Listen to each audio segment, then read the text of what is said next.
공이 나에게 왔을 때 잘 받는 법을 몰라서 공이 멀리 튀어나간다면 그 다음 단계인 패스와 슛은 진행을 할 수 없습니다.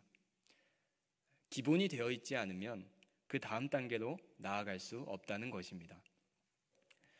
우리 신앙생활에 있어서 가장 기본은 무엇일까요? 오늘 말씀은 우리 신앙생활의 기본과 그리고 그 기본을 한다면 그 다음 어떤 단계까지 이룰 수 있는지 말해주고 있습니다. 이 시간 오늘 말씀 함께 볼 때에 우리 신앙의 기본으로 돌아가는 저와 여러분이 되시기를 주님의 이름으로 축복합니다. 아멘. 오늘 말씀은 믿지 않는 자들을 향한 말씀이 아니라 믿는 자들을 향한 말씀입니다. 예수께서 자기를 믿은 유대인들에게 이르십니다. 뭐라고 말씀하셨습니까? 31절 말씀을 함께 읽도록 하겠습니다. 시작. 그러므로 예수께서 자기를 믿은 유대인들에게 이르시되 너희가 내 말에 거하면 참으로 내 제자가 되고. 아멘. 예수님께서는 내 말에 거하는 자가 그의 참된 제자라고 말씀하셨습니다.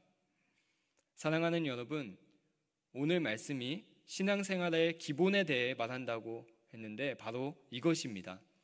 우리 신앙생활의 기본은 말씀 안에 거하는 것입니다. 말씀 안에 거하고 계십니까? 말씀 안에 거한다는 것은 두 가지를 의미합니다. 첫 번째는 말씀 안에 머물고 있냐라는 것입니다.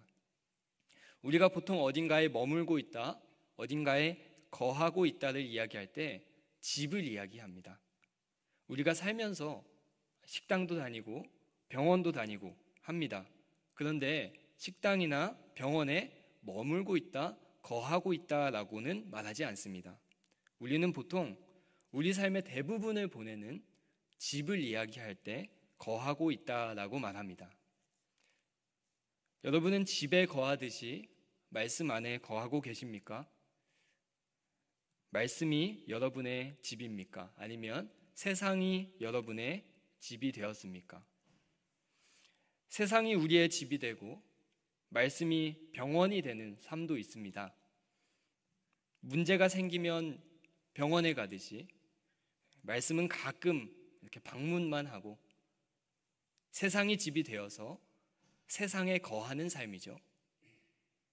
이와 반대로 말씀 안에 거하는 참된 제자의 삶은 무엇입니까? 우리가 말씀을 병원처럼 가끔 들리는 것이 아니라 우리의 집처럼 말씀이 집이 되어서 항상 말씀 안에 거하는 것입니다. 가끔 건강상의 문제가 생기면 병원에 가듯이 말씀을 필요할 때만 찾는 것이 아니라 또 우리가 학교나 학원도 가죠. 무언가의 가르침을 받고 싶을 때에 학교에 가듯이 말씀이 우리에게 필요할 때만 찾는 것이 아니라 우리가 우리의 집에 거하듯이 우리는 항상 언제나 말씀 안에 거해야 할 줄로 믿습니다. 아멘. 말씀 안에 거한다는 것은 그곳이 가장 내가 오랫동안 머무는 곳, 우리의 집과 같은 곳이 말씀이 되어야 한다는 것입니다. 저는 집돌이입니다. 집돌이. 굉장한 집돌이입니다. 집에 있는 걸 너무 좋아합니다. 집이 저에게는 가장 편안한 곳이고 제가 가장 좋아하는 곳입니다.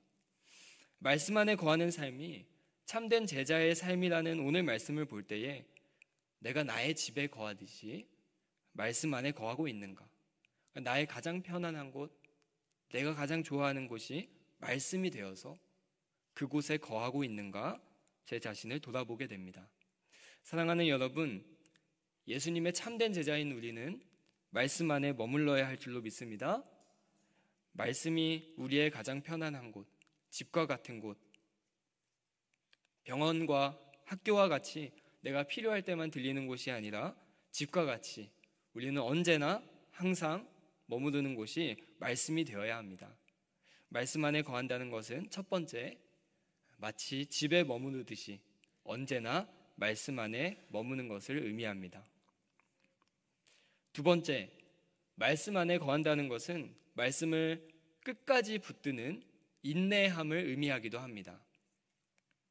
31절 말씀에서 사용된 거하다라는 단어에는 머무르다라는 뜻도 있지만 남다라는 뜻도 있습니다. 많은 이들이 떠나가더라도, 많은 이들이 세상 유혹에 넘어가더라도 나는 이곳에 남겠습니다. 말씀 안에 거한다는 것은 말씀을 끝까지 붙들고 말씀 곁에 남는 것, 즉 인내함을 의미합니다. 우리는 세상을 살아가면서 수많은 유혹 가운데 살아갑니다. 하루에도 몇 번씩 누군가를 미워하고 싶고, 세상 것에 욕심도 내고 싶고, 수많은 유혹 가운데 살아가죠. 말씀을 붙들고 살아가려면 많은 희생과 수고를 감내해야 합니다. 화내고 싶은데 화도 참아야 되고, 억울한 때도 있을 거고, 세상 욕심도 내려놓는 많은 희생과 포기가 따를 것입니다. 그러나 주님, 저는 말씀을 끝까지 붙들겠습니다. 저는 말씀 곁에 끝까지 남겠습니다. 고백하는 삶이 말씀 안에 거하는 삶이며 말씀 곁에 남는 삶입니다. 사랑하는 여러분, 말씀 안에 거하시기 바랍니다. 우리가 집에 머무르듯이 언제나 말씀 안에 머물고 세상의 수많은 유혹 가운데 끝까지 말씀 곁에 남아있는 저와 여러분이 되시기를 주님의 이름으로 축복합니다. 아멘. 말씀 안에 거하는 삶, 이것이 우리 신앙생활의 기본입니다. 이 기본을 지키면 그 다음 단계로 나아갈 수 있습니다. 말씀 안에 거할 때에 우리는 어떤 다음 단계로 나아갈 수 있을까요? 오늘 말씀 32절 말씀에 나와 있습니다. 32절 말씀을 함께 읽겠습니다. 시작. 진리를 알지니 진리가 너희를 자유롭게 하리라. 아멘. 여기서 진리를 알지니 할 때 알다라는 동사와 자유롭게 하리라 할 때 하다라는 동사는 미래형 동사입니다. 무슨 말입니까? 말씀 안에 거하면 진리를 알게 되고 진리가 너희를 자유롭게 할 것이다. 즉 말씀 안에 거하고 나서 그 다음 단계에 일어나는 일들이라는 거죠. 그래서 저는 오늘 말씀 안에 거하는 것이 신앙생활의 기본이라고 표현한 겁니다. 말씀 안에 거하면 진리를 알게 되고 진리가 우리를 자유롭게 할 것입니다. 집에 머무르듯이 우리가 말씀 곁에 끝까지 남아있듯이 말씀 안에 거하면 진리를 알게 되고 진리가 우리를 자유롭게 할 것을 믿으시기 바랍니다. 먼저 진리를 안다는 것은 나는 길이요 진리요 생명이니, 즉 예수님을 알게 된다는 것입니다.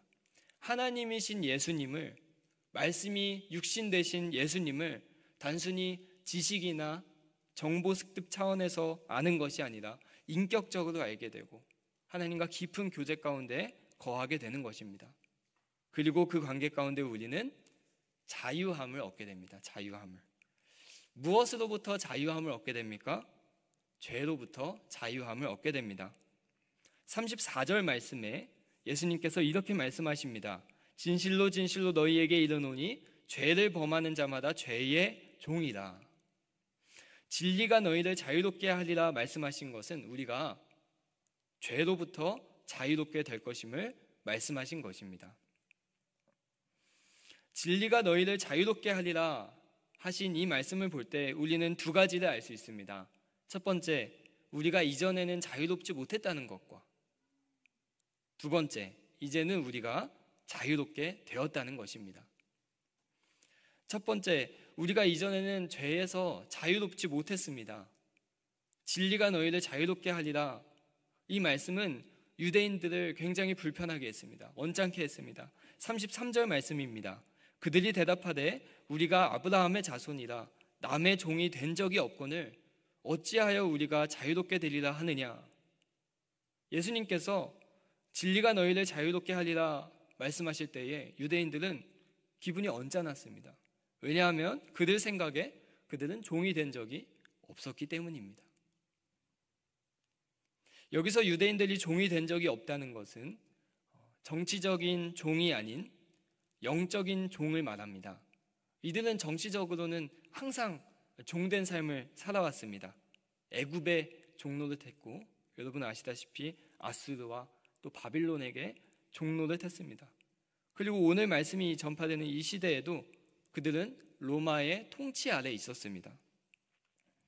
이들은 지금 자신들이 정치적인 종이 된 적이 없다라고 말하는 것이 아니라 자신들이 영적인 종이 된 적이 없었다라고 말하는 거죠. 영적인 교만에 빠져 있는 유대인들의 모습입니다. 유대인들의 이러한 영적인 교만은 오늘 말씀에서만 드러나는 것은 아닙니다. 마가복음 2장에서 예수님께서 세리 마태의 집에서 죄인들과 식사하시는 장면이 나옵니다. 그때에도 유대인들은 자신들도 같은 죄인임을 인식하지 못하고 예수님, 어떻게 죄인들과 함께 먹을 수 있습니까? 하고 예수님을 비난합니다. 예수님은 그들에게 건강한 자에게는 의사가 쓸데없고 병든 자에게라야 쓸데있느니라 말씀하십니다. 자신들은 온전해서 의사가 필요 없다고 생각하는 유대인들의 영적으로 교만한 모습을 이곳에서도 볼 수 있습니다. 그러나 우리는 어떠한 존재입니까? 우리는 본래 죄의 종이었습니다. 우리는 이것을 항상 기억해야 합니다. 진리가 우리를 자유롭게 했다는 것은 우리가 원래는 자유롭지 못했다는 것이죠. 우리가 원래는 죄로부터 자유롭지 못했었다는 말씀입니다. 그런데 오늘 말씀에 유대인들은 착각하고 있습니다. 자신들은 죄의 종이 된 적이 없다라고 말하고 있는 것입니다. 사랑하는 여러분, 유대인과 같은 이 영적인 교만이 우리에게 있지는 않은지 말씀을 통해 자신의 삶을 한번 비춰보시기 바랍니다. 세상 사람들을 볼 때 우리는 영적인 교만에 빠지면 안 됩니다. 그들의 죄의 종된 모습을 보고 우리의 모습과 비교하면서 정죄하고 하는 영적인 교만에 빠지면 안 됩니다. 오히려 우리는 우리를 죄로부터 자유케 하신 하나님께 감사하며 그들을 긍휼히 여기는 예수님의 마음을 닮아야 할 것입니다. 왜냐하면 우리도 원래 죄의 종이었기 때문입니다. 교회 안에서도 똑같습니다. 교회 안에 연약한 자들을 바라볼 때에 우리는 영적인 교만에 빠지면 안 됩니다. 누군가 시험 가운데 넘어지고 믿음이 연약한 자가 유혹 가운데 넘어가고 있는 성도들을 보면서도 교회 다니는 사람이 왜 저래? 난 저러지 않는데. 이렇게 영적인 교만에 빠지면 안 되겠죠. 오히려 우리는 죄 가운데 나를 지켜주시고 계신 하나님께 감사드리며 또 그들을 위해 함께 기도해야 할 것입니다. 왜냐하면 우리도 원래 죄로부터 자유하지 않았기 때문입니다. 진리가 너희를 자유롭게 하리라 하신 이 말씀을 볼 때 우리는 두 가지를 깨달을 수 있는데 그중 첫 번째는 우리가 이전에는 죄로부터 자유롭지 못했었다는 것입니다. 우리는 본래 죄의 종이었던 것을 기억하며 영적인 교만에 빠지지 않는 저와 여러분이 되시기를 간절히 소망합니다. 아멘. 두 번째 깨달을 수 있는 것은 이제는 우리가 죄로부터 자유롭게 되었다는 것입니다. 사도 바울이 이에 대해 분명하게 말하고 있습니다. 로마서 6장 16절부터 18절까지의 말씀입니다. 너희 자신을 종으로 내주어 누구에게 순종하든지 그 순종함을 받는 자의 종이 되는 줄을 너희가 알지 못하느냐?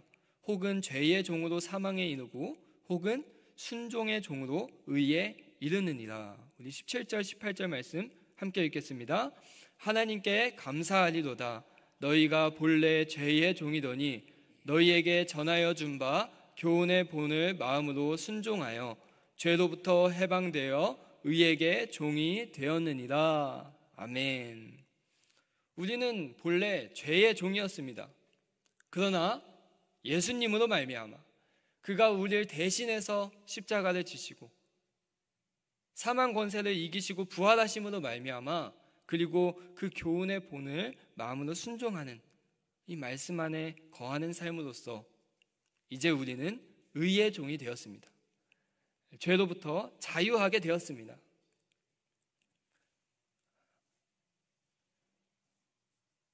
사랑하는 여러분, 삶 가운데 날마다 죄와 싸우고 있습니까? 죄와 고군분투하고 있습니까? 날마다 죄와 고군분투하다 보면 죄의 권세가 두려워질 때가 있습니다. 저 또한 그렇습니다. 저 또한. 하나님의 말씀을 맡은 자, 하나님의 말씀을 전하는 자로서 이렇게 앞에 서 있지만 인생을 살아가면서 수많은 유혹에 빠져 있고 또 제 안에 죄된 본성도 끊임없이 저를 괴롭힙니다. 그때마다 저는 죄와 싸우면서 이 죄의 권세가 두려워질 때가 있습니다. 그러나 오늘 말씀은 분명히 선포하고 있습니다. 진리가 너희를 자유롭게 하리라. 너희는 더 이상 죄의 종이 아닌 의의 종이 되었느니라. 죄의 권세가 두려워질 때에 오늘 말씀을 기억하시기 바랍니다. 예수 그리스도께서 죄의 권세를 완전히 무너뜨리셨고 그로 말미암아 우리 또한 죄로부터 자유하게 된 줄로 믿습니다. 하나님께 감사하리로다. 사도 바울과 같이 하나님께 감사하며 이제는 의의 종으로 담대하게 살아가는 저와 여러분이 되시기를 간절히 소망합니다. 한편 하나님의 나라는 이미 임하였지만 또 아직 완전히 임하지는 않았습니다. 죄의 권세와의 싸움은 이미 이렇게 승리가 선포되었지만 예수님께서 다시 오실 그때까지 우리는 계속해서 죄와 맞서 싸워야 할 것입니다. 그래서 오늘 말씀에 다시 처음으로 되돌아갑니다. 오늘 말씀은 우리 신앙생활의 기본을 말하고 있습니다. 우리 신앙생활의 기본은 주의 말씀 안에 거하는 것입니다. 그러고 나면 그 다음 단계가 이루어지는데 그것이 진리가 우리를 자유롭게 하는 것입니다. 예수 그리스도가 이 땅에 다시 오시기 전까지 늘 죄와 맞서 싸우면서 우리가 잊지 말아야 할 것은 말씀 안에 거하는 삶입니다. 말씀 안에 거하는 삶을 살 때에 진리가 우리를 자유케 하는 것을 날마다 경험하게 될 것입니다. 우리 신앙생활의 기본인 말씀 안에 거하는 삶을 살아가시기 바랍니다. 참 많이 듣는 말씀이죠. 진리가 너희를 자유롭게 하리라. 많이 볼 수 있는 말씀입니다. 많은 기독교 단체에서 이 말씀을 슬로건으로 사용하고도 있어서 믿지 않는 사람들도 한 번쯤은 다 들어봤을 법한 진리가 너희를 자유롭게 하리라. 그런데 우리는 분명하게 알아야 됩니다. 이 말씀에는 전제가 있습니다. 전제가. 말씀 안에 거할 때에 진리가 우리를 자유롭게 하는 것입니다. 늘 죄와 맞서 싸우면서 우리가 잊지 말아야 할 것은 말씀 안에 거하는 삶입니다. 그때에 우리는 우리를 죄로부터 자유하게 하시는 예수님의 은혜를 충만하게 누리게 될 줄로 믿습니다. 말씀을 맺겠습니다. 무언가를 할 때 기본이 참 중요합니다. 축구를 할 때 공을 받아야 다음 무언가를 할 수 있듯이 기본이 되어야 다음 단계로 나아갈 수 있기 때문입니다. 오늘 말씀은 우리 신앙생활의 기본이 무엇인지에 대해서 말하고 있습니다. 진리가 너희를 자유롭게 하리라. 수없이 마주쳤던 말씀에는 사실 중요한 전제가 있었습니다. 바로 무엇입니까? 말씀 안에 거하는 삶입니다. 말씀 안에 거하는 삶을 살 때에 그 다음 단계, 진리가 우리를 자유롭게 함을 날마다 경험하게 될 것입니다. 우리는 본래 죄의 종이었지만 이제는 죄로부터 자유하게 되어 의의 종으로 살아갈 수 있습니다. 말씀 안에 거할 때에 집에 머무르듯이 말씀 안에 항상 머무르며 세상의 유혹 가운데 말씀 곁에 끝까지 남을 때에 죄로부터 자유한 삶을 날마다 경험하게 될 것입니다. 말씀 안에 항상 머무르며 죄로부터 자유한 삶을 살아가는 저와 여러분이 되시기를 주님의 이름으로 축복합니다. 아멘. 이 시간